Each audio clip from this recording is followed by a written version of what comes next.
കർത്താവായ യേശുക്രിസ്തുവിൻ്റെ നാമത്തിൽ വീഡിയോ ശ്രദ്ധിക്കുന്ന എല്ലാ സഹോദരി സഹോദരന്മാർക്കും ഞാൻ വന്ദനം പറയുന്നു. പ്രിയ സഹോദരി സഹോദരന്മാരെ, ഞാൻ ഇന്ന് നിങ്ങളോട് പങ്കുവയ്ക്കുവാൻ ആഗ്രഹിക്കുന്ന കാര്യമെന്ന് പറയുന്നത്, അനേക ക്രിസ്ത്യാനികൾക്കും അതായത് വിശ്വാസികൾക്കും അറിയില്ലാത്ത ഒരു കാര്യം ഞാൻ നിങ്ങളെ ശ്രദ്ധയിൽപ്പെടുത്താനാണ് ആഗ്രഹിക്കുന്നത്. അനേകർക്കും ഈ സത്യം അറിയില്ല എന്നുള്ളത് ഒരു പരമാർത്ഥമായ കാര്യമാണ്. അപ്പോൾ അതുകൊണ്ട് ദൈവം മോശ മുഖാന്തരം ഇസ്രായേലിന് ചെയ്തതും യേശുക്രിസ്തു മുഖാന്തരം ലോകത്തിന് ചെയ്തതുമായ കാര്യങ്ങളെക്കുറിച്ച് ഒരു വ്യക്തത ഇല്ലാതെയാണ് അനേക വിശ്വാസികളും ഇന്നിരിക്കുന്നത്. നാം മനസ്സിലാക്കേണ്ട ഒരു കാര്യം, മോശ എന്ന ദൈവമനുഷ്യൻ ഇസ്രായേലിൻ്റെ രക്ഷയ്ക്ക് വേണ്ടി, ഇസ്രായേലിൻ്റെ വിടുതലിനായി, ഇസ്രായേലിനെ രക്ഷിപ്പാനായി ദൈവം നിയോഗിച്ച മനുഷ്യനാണ് മോശ എന്ന് പറയുന്നത്. എന്നാൽ യേശുക്രിസ്തു സകല ലോകത്തിൻ്റെയും രക്ഷകനാണ്. യേശുക്രിസ്തു ഇസ്രായേലിൻ്റെ മാത്രമല്ല, സർവ്വലോകത്തിൻ്റെയും രക്ഷകനാണ്. എന്നാൽ മോശ ഇസ്രായേലിൻ്റെ മാത്രം രക്ഷകനായിരുന്നു. അപ്പോൾ ഈ സത്യം അനേക വിശ്വാസികൾക്കും തിരിച്ചറിയില്ലാത്തതുകൊണ്ട് അവരുടെ വിശ്വാസ ജീവിതത്തിൽ പല കാര്യങ്ങളും അവർ ഈ മോശയുടെ ആ രക്ഷണ്യ വേലയെ അല്ലെങ്കിൽ മോശ ചെയ്ത പ്രവൃത്തിയെ ഇന്ന് അംഗീകരിച്ച് ആവർത്തിച്ചു കൊണ്ടിരിക്കുകയാണ്. എന്നാൽ മോശ പറഞ്ഞൊരു വചനം ഞാൻ നിങ്ങളുടെ ശ്രദ്ധയിൽപ്പെടുത്താനായിട്ട് ആഗ്രഹിക്കുകയാണ്. മോശയോട് ദൈവം പറഞ്ഞ വചനമാണ്. മോശ പറഞ്ഞ വചനമല്ല, മോശയോട് ദൈവം പറഞ്ഞ വചനമാണ്. ഞാൻ വായിച്ചു കേൾപ്പിക്കാം. ആവർത്തനം പുസ്തകം 18-ാം അധ്യായത്തിൻ്റെ 17, 18, 19 വാക്യങ്ങളാണ്. 17-ാം വാക്യം നമ്മൾ ഇങ്ങനെയാണ് വായിക്കുന്നത്: അന്ന് യഹോവ എന്നോട് അരുളി ചെയ്തതെന്നാൽ, അന്ന് യഹോവ എന്നോട് അരുളി ചെയ്തതെന്തെന്നാൽ, ദൈവം മോശയോട് അരുളി ചെയ്തത് എന്താണെന്നാണ് മോശ പറയുന്നത്. നിന്നെപ്പോലെ ഒരു പ്രവാചകനെ ഞാൻ അവർക്ക് അവരുടെ സഹോദരന്മാരുടെ ഇടയിൽ നിന്ന് എഴുന്നേൽപ്പിച്ച് എൻ്റെ വചനങ്ങളെ അവൻ്റെ നാവിന്മേലാക്കും. ഞാൻ അവനോട് കൽപ്പിക്കുന്നതൊക്കെയും അവൻ അവരോട് പറയും. അവൻ എൻ്റെ നാമത്തിൽ പറയുന്ന എൻ്റെ വചനങ്ങൾ യാതൊരുത്തനെങ്കിലും കേൾക്കാതിരുന്നാൽ അവനോട് ഞാൻ ചോദിക്കും. സർവശക്തനായ ദൈവമനുഷ്യനായിരുന്ന മോശയോട് നേരിട്ട് അരുളി ചെയ്ത വചനമാണിത്. ആ വചനത്തിൽ പറയുന്നത് ഇങ്ങനെയാണ്: ഞാൻ നിന്നെപ്പോലെ ഒരു പ്രവാചകനെ അവരുടെ സഹോദരന്മാരുടെ ഇടയിൽ നിന്ന് എഴുന്നേൽപ്പിക്കും. എന്നിട്ട് ഞാൻ എൻ്റെ വചനം അവൻ്റെ നാവിലാക്കും. ഞാൻ അവനോട് സംസാരിക്കുന്ന വചനങ്ങൾ അവൻ പ്രസ്താവിക്കും. അവൻ പ്രസ്താവിക്കുന്ന വചനങ്ങൾ ഏതൊരുത്തനെങ്കിലും കേൾക്കാതിരുന്നാൽ ഞാൻ അവനോട് ചോദിക്കും. ഇതാണ് ദൈവം മോശയോട് പറഞ്ഞ കാര്യം.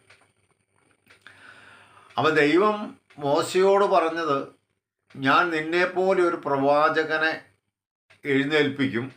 ആ പ്രവാചകൻ്റെ നാവിൽ ഞാൻ എൻ്റെ വചനം കൊടുക്കും. ആ എൻ്റെ വചനം, ഞാൻ സംസാരിക്കുന്ന, എൻ്റെ നാമത്തിൽ അവൻ സംസാരിക്കുന്ന വചനങ്ങൾ അനുസരിക്കാതിരിക്കുന്ന ഏവനോടും ഞാൻ ചോദിക്കും എന്നാണ് ദൈവം പറഞ്ഞത്. ഇനി ആ പ്രവാചകൻ യേശുക്രിസ്തു ആണെന്നുള്ള കാര്യം സംശയലേശമന്യേ എല്ലാവർക്കും അറിയാവുന്ന കാര്യമാണ്. ഞാൻ യേശുക്രിസ്തു പറഞ്ഞത് എന്താണെന്ന് ഞാൻ നിങ്ങളുടെ ശ്രദ്ധയിൽപ്പെടുത്താം. യോഹന്നാൻ്റെ സുവിശേഷം 14-ാം അധ്യായത്തിൻ്റെ 10-ാം വാക്യം ആദ്യം ഞാൻ വായിക്കാം. ഞാൻ നിങ്ങളോട് പറയുന്ന വചനം സ്വയമായിട്ടല്ല സംസാരിക്കുന്നത്, പിതാവ് എന്നിൽ വസിച്ചുകൊണ്ട് തൻ്റെ പ്രവൃത്തി ചെയ്യുന്നു. യേശുക്രിസ്തു പറയാണ്, ഞാൻ നിങ്ങളോട് സംസാരിക്കുന്ന വചനങ്ങൾ ഞാൻ സ്വയമായിട്ടല്ല സംസാരിക്കുന്നത്, പിതാവ് എന്നിൽ വസിച്ചുകൊണ്ട് തൻ്റെ പ്രവൃത്തി ചെയ്യുന്നു. ഇനി 14-ന്റെ 23 24 വാക്യങ്ങൾ ഞാൻ വായിക്കാം.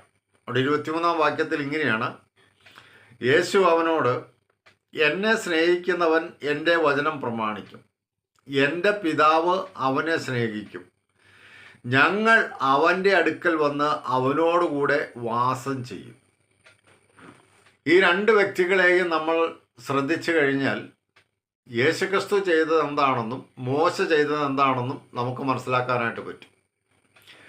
മോശ ചെയ്തത് എന്താണെന്ന് വെച്ച് കഴിഞ്ഞാൽ, ദൈവം അരുളി ചെയ്ത വചനങ്ങൾ മോശ ജനത്തോട് സംസാരിക്കുകയും അത് ഒരു പ്രമാണമായി എഴുതി വർഷത്തിലൊരിക്കൽ ആ പ്രമാണം ജനത്തെ വായിച്ച് കേൾപ്പിക്കുകയും ചെയ്യും. അപ്പം മോശ ദൈവത്തിൽ നിന്ന് സന്ദേശം കേൾക്കുന്നു, അതൊരു പ്രമാണമായി എഴുതി വയ്ക്കുന്നു, ആ പ്രമാണം ജനത്തെ വായിച്ച് കേൾപ്പിക്കുന്നു. ഇതാണ് മോശ വഴി ദൈവം ഇസ്രായേലിനോട് ഇടപെട്ടുകൊണ്ടിരുന്ന രീതി. അതാണ്. എന്നാൽ ദൈവം യേശുക്രിസ്തുവിലൂടെ മാനവജാതിയോട് ഇടപെടുന്നത് അങ്ങനെയല്ല. ദൈവം യേശുക്രിസ്തുവിനോട് അരുളി ചെയ്യുകയും യേശുക്രിസ്തു ഒരു പ്രമാണമായി അത് രേഖപ്പെടുത്തുകയും ആ പ്രമാണം ജനത്തോട് പറയുകയും ചെയ്യുകയല്ല യേശുക്രിസ്തു ചെയ്തത്. മറിച്ച് യേശുക്രിസ്തു പറഞ്ഞത് യോഹന്നാൻ 14:10 പറഞ്ഞ ഇങ്ങനെയാണ്: ഞാൻ സംസാരിക്കുന്ന വചനങ്ങൾ എൻ്റേതല്ല. 14:10 അങ്ങനെ യേശുക്രിസ്തു പറയാണ്, ഞാൻ നിങ്ങളോട് പറയുന്ന വചനം ഞാൻ സ്വയമായിട്ടല്ല സംസാരിക്കുന്നത്, പിതാവ് എന്നിൽ വസിച്ചുകൊണ്ട് സംസാരിക്കുന്നു. പ്രിയ സഹോദരന്മാരെ, ഈ വ്യത്യാസം നിങ്ങൾക്ക് മനസ്സിലായി എന്നാണ് ഞാൻ വിചാരിക്കുന്നത്. മോശയിൽ ദൈവം വാസം ചെയ്തിരുന്നില്ല. ദൈവം മോശയോട് കൂടെ നടക്കുകയും മോശയോട് കൽപ്പിക്കുകയും മോശ ജനത്തെ ഉപദേശിക്കുകയും ചെയ്തു. ആ പ്രമാണം വരും തലമുറകൾക്ക് മനസ്സിലാകുവാൻ തക്കവണ്ണം മോശ എഴുതിയും വെച്ചു. എന്നാൽ യേശുക്രിസ്തു ചെയ്തത് അതല്ല. യേശുക്രിസ്തുവിൽ ദൈവം വസിച്ചു. പിതാവ് പുത്രനിൽ വസിച്ചുകൊണ്ട് പിതാവ് അരുളി ചെയ്യുകയാണ്, സംസാരിക്കുകയാണ്. അപ്പോൾ കർത്താവായ യേശുക്രിസ്തു സംസാരിച്ച വചനങ്ങൾ യേശുക്രിസ്തു സ്വയമായി സംസാരിച്ചതല്ല, പിതാവ് എന്നിൽ വസിച്ചുകൊണ്ട് സംസാരിക്കുന്നു എന്നാണ് പറയുന്നത്. അപ്പോൾ ദൈവം മോശയോട് സംസാരിച്ചിട്ട് മോശ ജനത്തോട് സംസാരിച്ചതുപോലെയല്ല, ദൈവം യേശുക്രിസ്തുവിൽ വസിച്ചുകൊണ്ട് ദൈവം ജനത്തോട് സംസാരിക്കുകയാണ്. അതുകൊണ്ടാണ് മോശയോട് ദൈവം അരുളി ചെയ്തപ്പോൾ ഇങ്ങനെ പറഞ്ഞത്: എൻ്റെ നാമത്തിൽ അവൻ സംസാരിക്കുന്ന വചനങ്ങൾ ഏതൊരുത്തനെങ്കിലും കേൾക്കാതിരുന്നാൽ അവനോട് ഞാൻ ചോദിക്കും. അപ്പം ദൈവത്തിൻ്റെ വചനം മോശയിൽ നൽകി, മോശ ജനത്തിന് നൽകി. ആ ദൈവം മോശയെപ്പോലെ ഒരു പ്രവാചകനെ എഴുന്നേൽപ്പിച്ചിട്ട് ദൈവം പിന്നീട് ചെയ്തത് ആ വ്യക്തിയിൽ ദൈവം വസിച്ചു എന്നുള്ളതാണ്, വസിച്ചുകൊണ്ട് സംസാരിച്ചു എന്നുള്ളതാണ്. അത് വസിച്ചുകൊണ്ട് സംസാരിച്ച വ്യക്തി പറഞ്ഞത് ഇങ്ങനെയാണ്. 14-ാം അധ്യായത്തിൻ്റെ 23-ാം വാക്യത്തിൽ ഇങ്ങനെ പറയുന്നു: യേശു അവനോട്, എന്നെ സ്നേഹിക്കുന്നവൻ എൻ്റെ വചനം പ്രമാണിക്കും, എൻ്റെ പിതാവ് അവനെ സ്നേഹിക്കും, ഞങ്ങൾ അവൻ്റെ അടുക്കൽ വന്ന് അവനോടുകൂടെ വാസം ചെയ്യും. പ്രിയ സഹോദരന്മാരെ, ഈ വചനമൊക്കെ നിങ്ങൾ ശ്രദ്ധിച്ചിട്ടുണ്ടോ?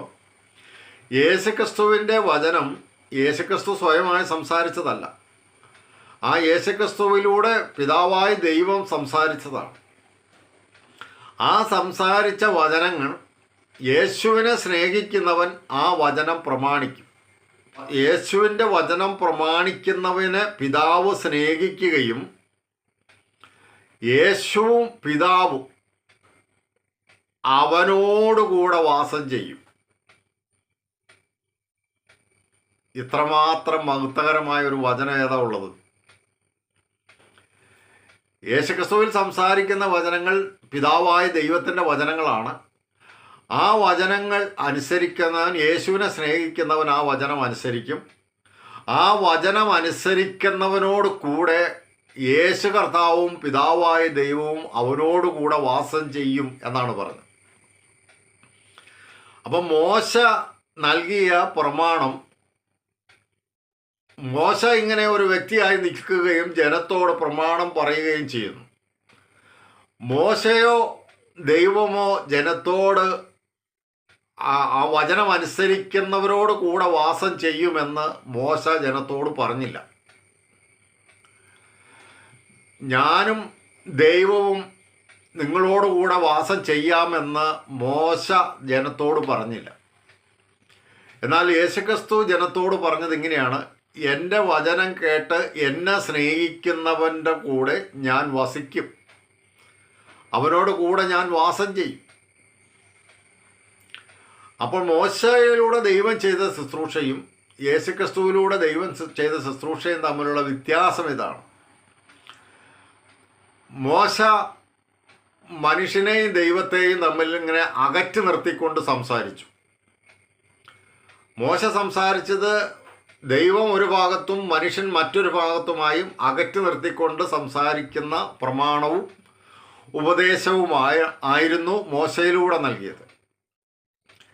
എന്നാൽ യേശുക്രിസ്തുവിലൂടെ ദൈവം നൽകിയ ഏറ്റവും മഹത്വകരമായ കാര്യം, ദൈവം യേശുക്രിസ്തുവിൽ വസിച്ചുകൊണ്ടും യേശുക്രിസ്തുവും ദൈവവും കൂടി യേശുക്രിസ്തുവിൻ്റെ വചനം പ്രമാണിക്കുന്നവനോടുകൂടെ വാസം ചെയ്യുന്നു എന്നുള്ളതാണ്.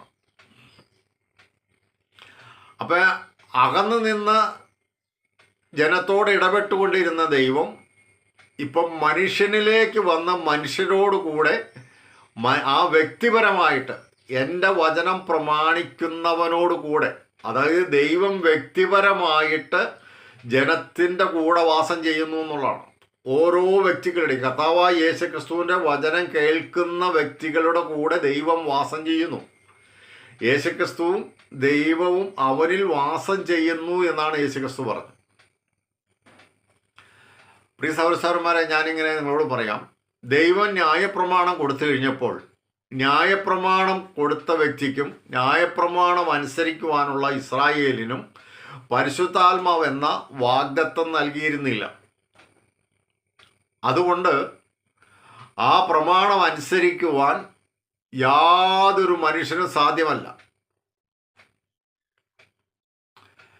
അപ്പോൾ ദൈവത്തിൻ്റെ പരിശുദ്ധാത്മാവിൻ്റെ സഹായമില്ലാതെ മോശ വഴി നൽകിയ ഉപദേശങ്ങളെ, പ്രമാണത്തെ അനുസരിക്കുവാൻ ഒരു മനുഷ്യനും സാധ്യമല്ല എന്നുള്ളതാണ്.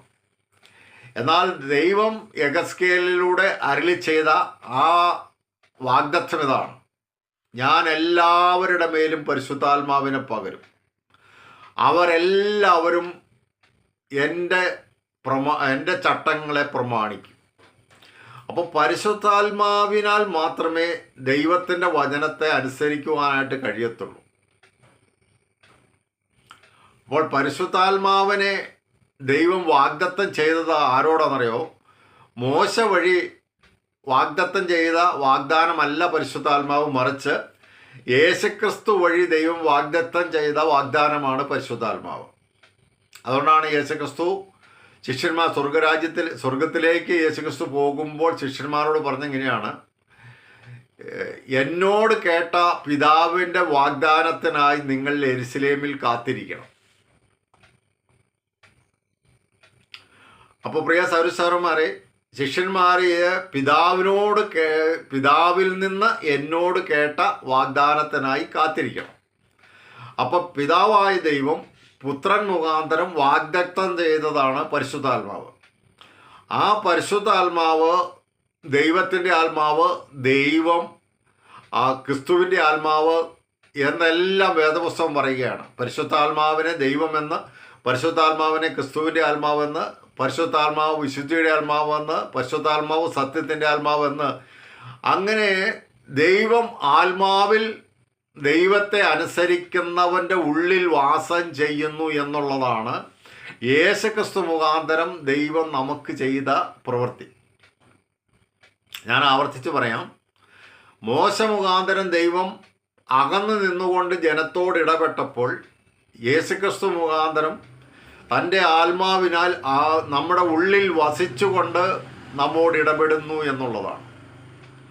അതുകൊണ്ട് മോശ ഇസ്രായേലിന് മാത്രം രക്ഷകനായിരുന്നത് പോലെയല്ല, യേശുക്രിസ്തു സർവ്വലോകത്തിനും രക്ഷകനായിരുന്നു. യേശുക്രിസ്തു നടന്നു പോകുമ്പോൾ യോഹന്നാൻ സ്നാപകൻ പറഞ്ഞത് ഇങ്ങനെയാണ്: ഇതാ ലോകത്തിൻ്റെ പാപത്തെ ചുമക്കുന്ന ദൈവത്തിൻ്റെ കുഞ്ഞാണ്. യെരുശലേം ദേവാലയത്തിലുണ്ടായിരുന്ന ശിമയോൻ എന്ന് പറയുന്ന മനുഷ്യൻ യേശുക്രിസ്തുവിനെ കയ്യിലേന്തിക്കൊണ്ടിങ്ങനെ പറഞ്ഞു: നാഥാ, സകല ജാതികൾക്കും നീ ഒരുക്കിയിരിക്കുന്ന രക്ഷയെ എൻ്റെ കണ്ണ് കണ്ടുവല്ലോ. അപ്പോൾ സകല ജാതികൾക്കും വേണ്ടി ഒരുക്കിയ രക്ഷയുടെ രക്ഷകനാണ് കർത്താവായ യേശുക്രിസ്തു. മോശ എന്ന് പറയുന്നത് ഇസ്രായേലിൻ്റെ മാത്രം രക്ഷകനും ഇസ്രായേലിന് മാത്രം ഉപദേഷ്ടാവുമായിരുന്ന വ്യക്തിയാണ്. എന്നാൽ യേശു അങ്ങനെയല്ല. യേശു സകല ലോകത്തിൻ്റെയും രക്ഷകനും സകല ലോകത്തിൻ്റെയും ഉപദേഷ്ടാവുമാണ്. അതുകൊണ്ടാണ് ദൈവം പറഞ്ഞത്, അവൻ്റെ വചനം ആരെങ്കിലും കേൾക്കാതിരുന്നാൽ അവനോട് ഞാൻ ചോദിക്കും. അപ്പോൾ കർത്താവായ യേശുക്രിസ്തുവിൻ്റെ വചനങ്ങളെ അനുസരിക്കുന്നതാണ് ദൈവം മോശയിലൂടെ നൽകിയ പ്രവചനം. ആ പ്രവാചകൻ, അതായത് ദൈവം മോശയിലൂടെ വാഗ്ദാനം ചെയ്ത ആ പ്രവാചകൻ ഉണ്ടാകുന്നത് വരെ, അല്ലെങ്കിൽ എഴുന്നേൽക്കുന്നത് വരെ മാത്രമേ മോശയുടെ പ്രമാണത്തിന് ഈ പ്രയോജനമുണ്ടായിരുന്നുള്ളൂ. അപ്പോൾ യേശുക്രിസ്തു മോശയോട് ദൈവം പ്രവചിച്ച ആ പ്രവാചകൻ എഴുന്നേൽക്കുന്നത് വരെ മാത്രമേ ദൈവം മോശ വഴി നൽകിയ പ്രമാണത്തിന് പ്രയോജനമുണ്ടായിരുന്നുള്ളൂ. എന്നാൽ ദൈവം തൻ്റെ പുത്രനിൽ വാസം ചെയ്തുകൊണ്ട് നേരിട്ട് സംസാരിക്കാൻ തുടങ്ങിയപ്പോൾ ദൈവം മോശ വഴി നൽകിയ പ്രമാണത്തെ അല്ല അനുസരിക്കുന്നത്, മറിച്ച് ദൈവം ആത്മാവിൽ നമ്മുടെ ഉള്ളത്തിൽ വസിച്ചുകൊണ്ട് ദൈവം സംസാരിക്കുന്ന ആ വചനങ്ങളെ അനുസരിച്ചാണ് ഒരു ക്രിസ്ത്യാനി ജീവിക്കുന്നത്. മോശയെ അനുസരിക്കുന്നവൻ ദൈവത്തെ ദൂരത്ത് കണ്ടുകൊണ്ട് ദൂരത്ത് മാറി നിന്നുകൊണ്ട് മോശയുടെ ഉപദേശത്തെ പഠിക്കുകയാണ്. എന്നാൽ ഒരു ക്രിസ്ത്യാനി അങ്ങനെയല്ല. ക്രിസ്തുവിൻ്റെ ശിഷ്യനായിരിക്കുന്ന ആ വ്യക്തി ക്രിസ്തുവിൻ്റെ ആത്മാവ് ഉള്ളിൽ വസിച്ചുകൊണ്ട്, ദൈവത്തിൻ്റെ ആത്മാവ് ഉള്ളിൽ വസിച്ചുകൊണ്ട്, ദൈവത്തിൻ്റെ ഹിതം അറിഞ്ഞുകൊണ്ട് ദൈവത്തിൻ്റെ പാതയിൽ സഞ്ചരിക്കുന്നു എന്നുള്ളതാണ്. മോശയുടെ ശിഷ്യന്മാരെല്ലാം ദൈവത്തെ ദൂരവേ കണ്ടുകൊണ്ട് ദൈവത്തിൻ്റെ പ്രമാണം അനുസരിച്ച് ദൈവത്തെ ഭയപ്പെട്ടുകൊണ്ട് നിൽക്കുമ്പോൾ, ക്രിസ്തുവിൻ്റെ ശിഷ്യന്മാരെല്ലാം ദൈവത്തിൻ്റെ ആത്മാവ് ദൈവം ഉള്ളിൽ വസിച്ചുകൊണ്ട് ദൈവത്തിൻ്റെ വചനം അനുസരിച്ച് സഞ്ചരിക്കുന്നു, ജീവിക്കുന്നു എന്നുള്ളതാണ്. അപ്പോൾ ഈ സത്യം മനസ്സിലാക്കാത്തത് കൊണ്ട് അനേക വിശ്വാസികളും ഇന്ന് സംഭവിക്കുന്നത് എന്താണെന്നറിയോ? ദൈവത്തിൻ്റെ പരിശുദ്ധാത്മാവിനാലാണ് ദൈവത്തിൻ്റെ വചനം അനുസരിക്കുവാൻ നമുക്ക് സാധ്യമാകുന്നത്. അത് കർത്താവായ യേശുക്രിസ്തുവിൽ ദൈവം വസിച്ചുകൊണ്ട് അരുളി ചെയ്ത വചനങ്ങളാണ്. ആ വചനങ്ങൾ അനുസരിക്കണം എന്ന് യേശുക്രിസ്തു നിർബന്ധമായിട്ടും പിതാവായ ദൈവം നിർബന്ധമായിട്ടും പറയുമ്പോൾ അതനുസരിക്കാത്ത ഏവനോടും ഞാൻ ചോദിക്കുമെന്നാണ് ദൈവം പറഞ്ഞത്. അപ്പോൾ ആ യേശുക്രിസ്തുവിൻ്റെ വചനം അനുസരിക്കേണ്ട വിശ്വാസികൾ ഇന്ന് മോശയുടെ ന്യായപ്രമാണം അനുസരിക്കുവാനായിട്ട് പരിശ്രമിക്കുന്നത് അയ്യോ കഷ്ടം തന്നെ. കാരണം ഈ തിരിച്ചറിവ് അവർക്ക് ഇല്ലാത്തത് കൊണ്ടാണ്. ഞാനതിനെ ഒരു ഉദാഹരണമായിട്ട് ഇങ്ങനെ പറയാം. മോശ ഇസ്രായേലിന് പ്രമാണം കൊടുത്തപ്പോഴും മോശ ജനത്തിനു വേണ്ടി പ്രാർത്ഥിച്ചപ്പോഴും മോശ ദൈവത്തെ പിതാവേ എന്ന് വിളിച്ചിട്ടില്ല. ദൈവത്തെ പിതാവായിട്ട് പുസ്തകങ്ങളിൽ രേഖപ്പെടുത്തിയിട്ടുണ്ട്. ദൈവം തന്നെ പറഞ്ഞിട്ടുണ്ട്, ഞാൻ നിങ്ങളുടെ പിതാവായിരുന്നു. പക്ഷേ പഴയ നിയമകാലത്ത് ഒരു ഭക്തൻ പോലും ദൈവത്തെ പിതാവേ എന്ന് വിളിച്ച് പ്രാർത്ഥിച്ചതുമില്ല, പ്രാർത്ഥിക്കാൻ പഠിപ്പിച്ചതുമില്ല. എന്നാൽ പ്രിയ സഹോദരന്മാരെ, ഞാൻ നിങ്ങളോട് പറയാം, ദൈവത്തെ പിതാവേ എന്ന് വിളിക്കുവാൻ പഠിപ്പിച്ചതും പിതാവേ എന്ന് വിളിച്ചതും കർത്താവായ യേശുക്രിസ്തുവാണ്.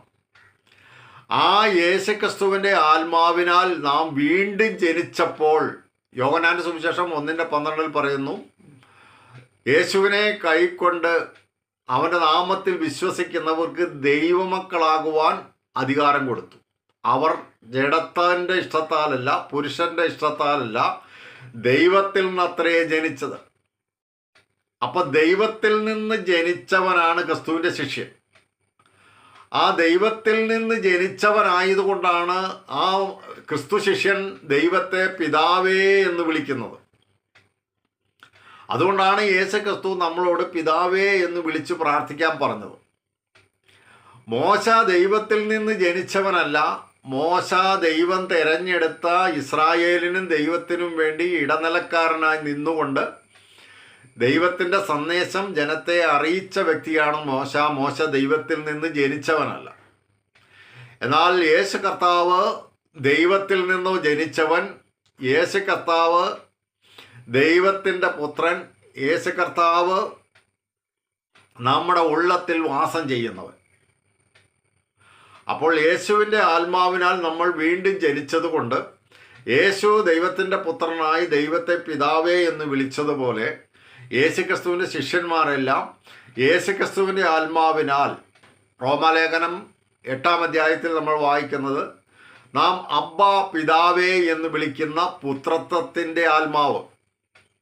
അപ്പോൾ ദൈവത്തിൻ്റെ പുത്രനായ യേശുക്രിസ്തുവിൻ്റെ ആത്മാവ് നമ്മുടെ ഉള്ളത്തിലുള്ളത് കൊണ്ടാണ് നാം ദൈവത്തെ പിതാവേ എന്ന് വിളിക്കുന്നത്. എന്നാൽ ഇസ്രായേലിന് ഈ ഭാഗ്യം ലഭിച്ചിരുന്നില്ല. പരിശുദ്ധാത്മാവ് വാഗ്ദത്തം അവർക്ക് നൽകിയിരുന്നില്ല. പരിശുദ്ധാത്മാവ് അവരുടെ ഉള്ളത്തിൽ വാസം ചെയ്തിരുന്നില്ല. അവർക്ക് ദൈവത്തെ ഭയപ്പെട്ടുകൊണ്ട് ദൂരെ നിന്നുകൊണ്ട് ദൈവത്തെ സ്നേഹിക്കാനുള്ള കൽപ്പനകൾ മാത്രമേ അവർക്ക് നൽകിയിരുന്നുള്ളൂ. എന്നാൽ യേശുക്രിസ്തുവിൻ്റെ ശിഷ്യന്മാർക്ക് ദൈവം തൻ്റെ പരിശുദ്ധാത്മാവിനെ ക്രിസ്തുവിലൂടെ വാഗ്ദത്തം ചെയ്തുകൊണ്ട് ക്രിസ്തുവിൻ്റെ ആത്മാവായ, സത്യത്തിൻ്റെ ആത്മാവായ, വിശുദ്ധിയുടെ ആത്മാവായ, സ്നേഹത്തിൻ്റെ ആത്മാവായ പരിശുദ്ധാത്മാവിനാൽ ക്രിസ്തു ശിഷ്യന്മാരിൽ മുദ്രയിട്ടിരിക്കുന്നു, അല്ലെങ്കിൽ ക്രിസ്തു ശിഷ്യന്മാരിൽ ആത്മാവിനെ നിറച്ചിരിക്കുന്നു എന്നുള്ളതാണ്. അതുകൊണ്ട് അവർ ന്യായപ്രമാണത്തിൻ്റെ കീഴിലോ മോശയുടെ ശിഷ്യന്മാരോ ആയിട്ടല്ല ഇനി ജീവിക്കേണ്ടത്. ക്രിസ്തുവിൻ്റെ ആത്മാവിനാൽ ക്രിസ്തുവിൻ്റെ ശിഷ്യനായി ദൈവത്തെ അബ്ബാ പിതാവേ എന്ന് വിളിച്ചുകൊണ്ട് ക്രിസ്ത്യാനിയായി ജീവിക്കുവാൻ ദൈവം ക്രിസ്തുവിലൂടെ ചെയ്ത സത്യം നമ്മൾ മനസ്സിലാക്കണം എന്നുള്ളതാണ്. ദൈവം മോശയിലൂടെ വാഗ്ദാനം ചെയ്ത പ്രവാചകനാണ് കർത്താവായ യേശുക്രിസ്തു.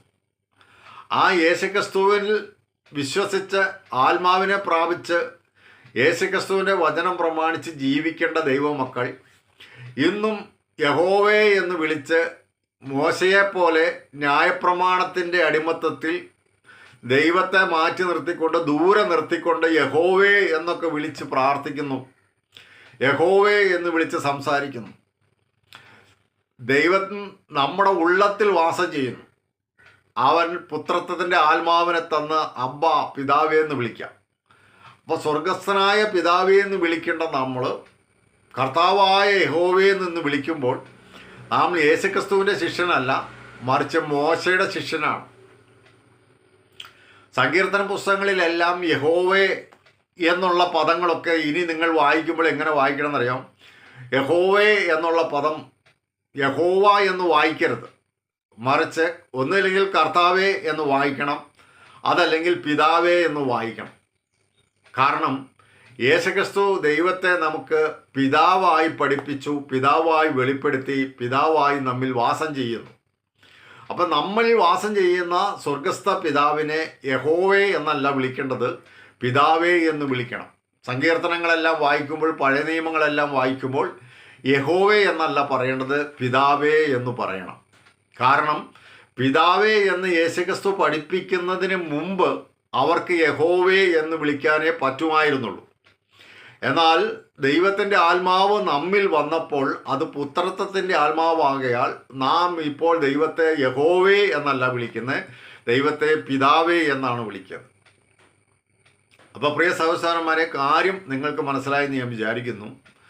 നാം ഇന്ന് മോശയുടെ ശിഷ്യന്മാരല്ല, നാം ഇന്ന് ക്രിസ്തുവിൻ്റെ ശിഷ്യന്മാരാണ്. നാം മോശയുടെ ഉപദേശം സ്വീകരിക്കുന്നവരല്ല, നാം ക്രിസ്തുവിൻ്റെ വചനം പ്രമാണിക്കുന്നവരാണ്. നാം മോശയെ പോലെയല്ല, നാം ദൈവത്തിൻ്റെ പരിശുദ്ധാത്മാവിനാൽ വീണ്ടും ജനിച്ചവരാണ്. മോശ ദൈവത്തിൽ നിന്ന് ജനിച്ചതല്ല, നാം വീണ്ടും ദൈവത്തിൽ നിന്ന് വീണ്ടും ജനിച്ചവരാണ്. അപ്പോൾ വീണ്ടും ജനിച്ചവൻ്റെ പ്രമാണത്തിനെ സുവിശേഷം എന്ന് പറയും. വീണ്ടും ജനിക്കാത്ത അല്ലെങ്കിൽ യേശുക്രിസ്തുവിന് മുമ്പുണ്ടായിരുന്ന ജനത്തിന് കൊടുത്ത പ്രമാണത്തെ ന്യായപ്രമാണം എന്ന് പറയും. ന്യായപ്രമാണവും സുവിശേഷവും തമ്മിൽ വ്യത്യാസമുണ്ട്.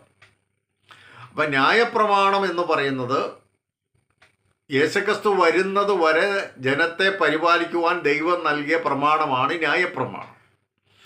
എന്നാൽ സുവിശേഷം എന്ന് പറയുന്നത് കർത്താവായ യേശുക്രിസ്തുവിലൂടെ നൽകിയ സദ്വർത്തമാനമാണ്. അതിനെ നിറവേറ്റുവാൻ യേശുക്രിസ്തുവിൻ്റെ വചനങ്ങളെ നിവർത്തിച്ചുകൊണ്ട് യേശുക്രിസ്തുവിൻ്റെ ശിഷ്യനായി യേശുക്രിസ്തുവിനെ അനുഗമിക്കുവാൻ ദൈവം പരിശുദ്ധാത്മാവിനാൽ നമ്മെ മുദ്രയിട്ട് നിറച്ചിരിക്കുന്നത് കൊണ്ട് നാം ഇന്ന് മോശയുടെ ശിഷ്യന്മാരല്ല, മറിച്ച് യേശുവിൻ്റെ ശിഷ്യന്മാരാണ്. അതുകൊണ്ട് നാം ദൈവത്തെ യഹോവേ എന്നല്ല വിളിക്കുന്നത്, ദൈവത്തെ നാം പിതാവേ എന്ന് വിളിക്കുന്നു. കാര്യം നിങ്ങൾക്ക് മനസ്സിലായെന്ന് ഞാൻ വിചാരിക്കുന്നു. ഈ സത്യം അറിഞ്ഞുകൊണ്ട് കർത്താവിനെ അനുഗമിക്കണം എന്ന് പറഞ്ഞുകൊണ്ട് ഞാൻ ഈ വീഡിയോ അവസാനിപ്പിക്കുകയാണ്. ഇന്ന് മോശയെ അല്ല അനുഗമിക്കേണ്ടത്, മറിച്ച് കർത്താവിനായ യേശുക്രിസ്തുവിനെ അനുഗമിക്കണം.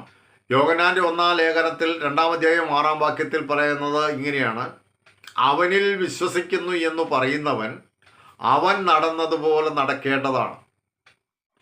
അപ്പം യേശു നടന്നതുപോലെ നടക്കുവാൻ യേശുക്രിസ്തുവിൻ്റെ ആത്മാവിനാൽ ദൈവം നമ്മെ നിറച്ച് യേശുക്രിസ്തുവിൻ്റെ ശിഷ്യന്മാരായി ക്രിസ്ത്യാനികളായി നാം ഇന്ന് ജീവിക്കണം.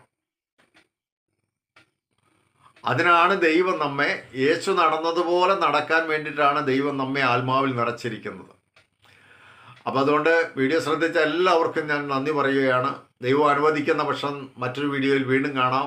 ദൈവമായ കർത്താവ് നമ്മെ എല്ലാവരെയും അനുഗ്രഹിക്കട്ടെ.